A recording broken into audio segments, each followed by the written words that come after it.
So I was 18 years old when I made my first $1 million. How'd it feel? It felt pretty great. It felt great.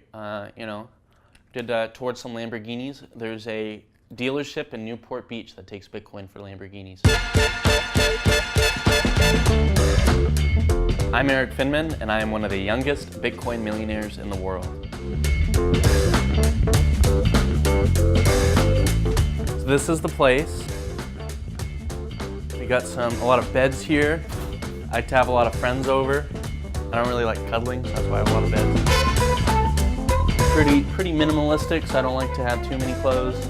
That's pretty much it. I like to just live a life of gym t-shirt and gym shorts perpetually. Hey, you know, if you got money, why do you have to dress nice? I check my Bitcoin every 30 minutes, so I get a notification of the price. So I originally got into Bitcoin when I was just 12 years old, when it was about $10, $12 a coin.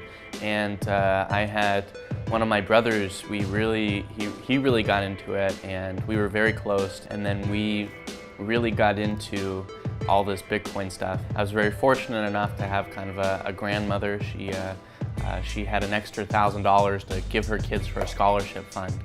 So I put that $1,000 into Bitcoin, so I was able to amass about 400 plus Bitcoins. So there you go.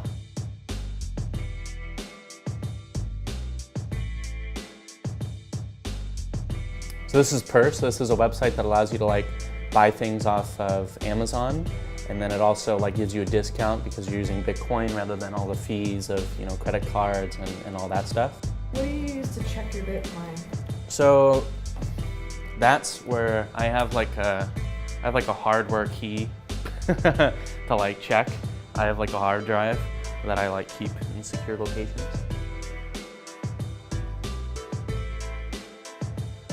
Stay away from it. Stay away from Bitcoin. Well, it's a mirage, basically. It is a disruptive technology. It's not regulated. It can't be tracked, and it tends to attract people who are doing illegal things. There are a couple people, kind of top politicians, some Wall Street people. They're saying that Bitcoin is not going to work out, and Bitcoin is kind of used for bad things.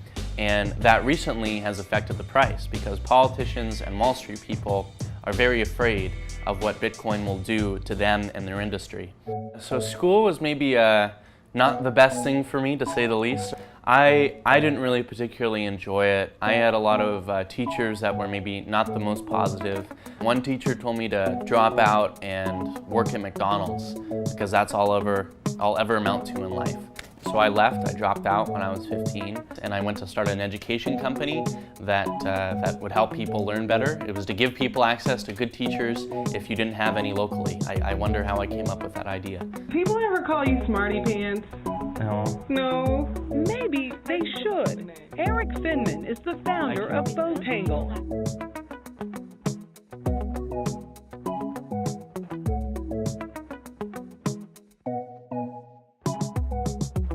I think you can learn 1,000 million times more on the internet than in a classroom. Everything is there for you. You just need to have the motivation.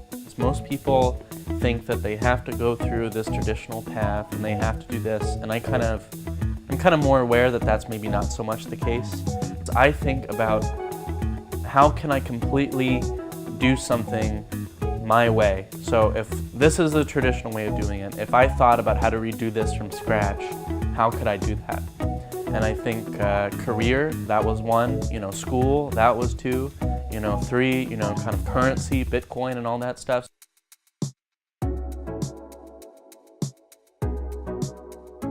That's what I think is that, in the sense that society and the world's rules limit you in so many ways. If you completely rethought about how you could do something your way, completely from scratch, what would that look like?